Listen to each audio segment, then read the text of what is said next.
Assalamu alaikum ағайын. Америкадағы жігіт арнасына қош келдіңіздер. Мына тынық мұхит, Лос-Анджелес, Санта-Моника, қалашық Лос-Анджелеске кіретін. Мынау пирс. Бір жұмыстармен келіп қабек. Сол сіздер үшін бір бейне баян жазып тастайын дегенім ғой. Бүгінгі тақырып Америкадағы кеңседегі жұмыс жасына қарап қандай шектеулер бар, сол туралы айтып кетейін деген.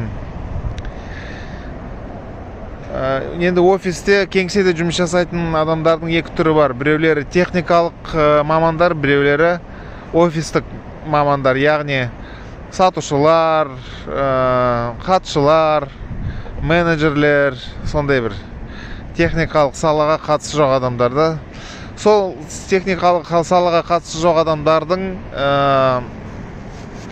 қауіп қатері жұмыстан айырылу әлдеқайдан техникалық жұмысшылардан үлкен көп болады. Сол мен білетін екі нәрсені айтып кетейін, яғни екі оқиғаны, екі әңгімені. Біріншісі, сіз білесіз, мен 17 жыл Ресейдің компаниясының филиалын басқарып отырдым. 17 жыл. Сонда Мәскеуде біраз таныстарым бар. Сол бір таныстардың біреуі мен жасты Американың бір компаниясына жұмыс жасаған, Мәскеудегі филиалында. Мәскеудегі филиалында жұмыс жасап 45-ке толған кезде 2018 жылы. Сөйтіп сонымен қатар бір 6 адамды шақырып алып, бастықтар айтыпты: енді болды, сендердің қызметтерің керек емес бізге, рахмет, жұмыстан шығыңдар деп айтыпты. Сон бір компенсация берді ма, бермеді ма білмеймін. Сөйтіп сол Американың аты шыққан бір компьютерлік компаниясы, олар айтпақшы жақсы жұмысшы болған, олар алдына қойған жоспарларын бәрін орындап отқан, яғни ақша жағынан өте мықты көрсеткіштерді көрсетіп отыратын олар, яғни жұмыс жағынан ешқандай бір наразылық білдірмеген. Бірақ жасы келді да 45-ке толды. Сол болды, 45-тен ары қарай кеңседе отырғызатын мүмкіншілік жоқ дегендей қылды да. Саясаттар сондай екен. Ол жарайды, ол бір нәрсе, бір әңгіме, біреудің айтқан бір оқиғасы, кейін жарайды, оны бір сақтап қойдым да есімде. Кейін жақында Мәскеуде тағы бір жолдасым бар, белорус. Соның қарындасы осы 43-те ма, сондай. Сол қыз енді күйеуге тимей ма, Голландияның бір жігітіне. Сөйтіп Голландияға көшіп кетеді. Сөйтіп Амстердамда Американың бір аты шыққан компаниясында закупщик дейді ғой, ағылшынша procurement, қазақша яғни қамтамасыз етуші. Сол қамтамасыз етуші, яғни керек заттарды сатып алатын маман компанияға. Сонда сол бөлімде жұмыс жасаған. Сөйтіп солардың бастықтары Америкадан келіп ауысыпты. Американдық бастықтар келіпті да соларға. Сөйтіп олар да сол 43-тен ары қарай асқан 45-ке таяу келген адамдардың бәрін тізім жасағанда, сөйтіп бәріне компенсация төлеп жұмыстан шығыңдар деп айтыпты. Бірақ оған берген компенсациясы өте аз болатын, айтуы бойынша да. Сөйтіп голландиялық күйеуіне айтыпты осындай. Сөйтіп айтып, жоқ, біз қазір адвокат жалдаймыз, әлдеқайда одан мықты компенсациясын алып аламыз деп соттасыпты. Сөйтіп соттасқаннан кейін 240 мың ба, 270 мың ба, енді кемінде 140 мың ба, сондай евро компенсациясын алып,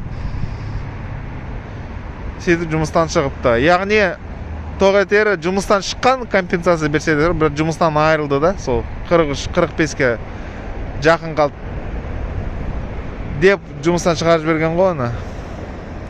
Яғни адам жасына қарай шектеу бар екен да бұларда. Бірақ сонымен қатар айттым ғой, мына техникалық білімі бар адамдар ары қарай істей береді. Менімен қатар бір жігіт Сан-Францисконың төңірегінде жұмыс жасайды, техникалық маман ретінде. Ол енді 35 жасында бастаған жұмысын. Сөйтіп қазір жалғасып әлі жұмыс істеп жатыр ғой, міне 48-ге келсе де 46-47-ге келген шығар.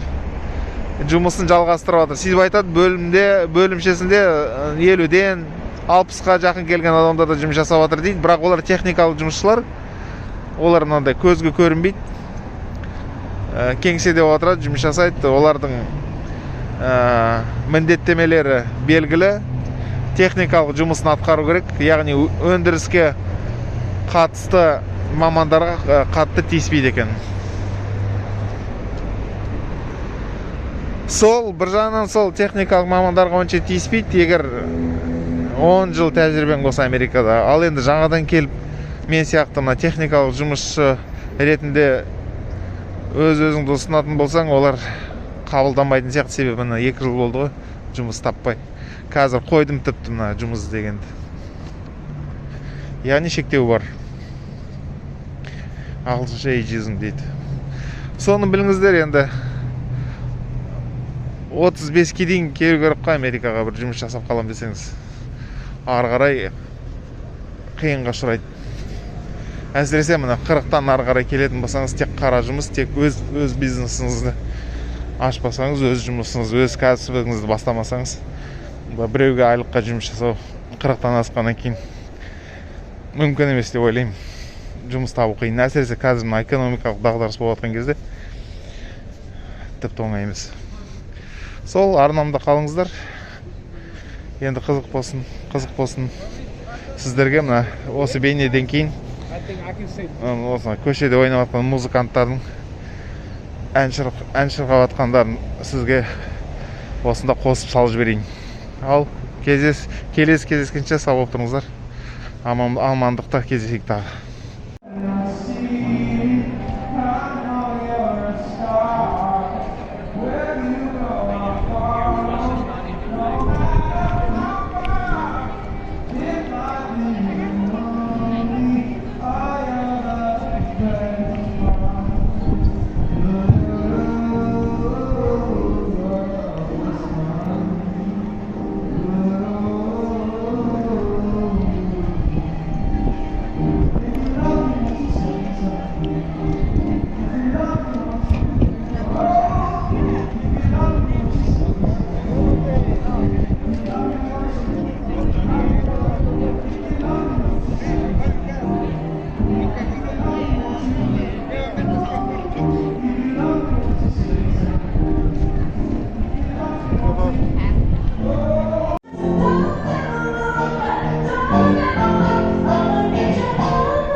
Work.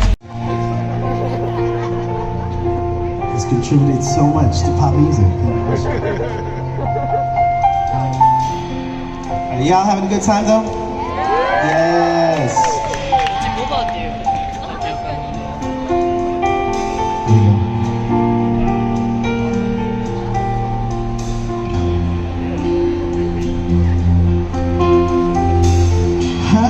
Her eyes make the stars look like they're not shining. Her hair falls perfectly without her trying. She's so beautiful, I tell her every day. Yeah, I know, when I compliment her, she won't believe me. And it's so sad to think that she don't see what I see. But every time she asks me, do I look okay? I say, when I see your face, there's not a thing that I would change.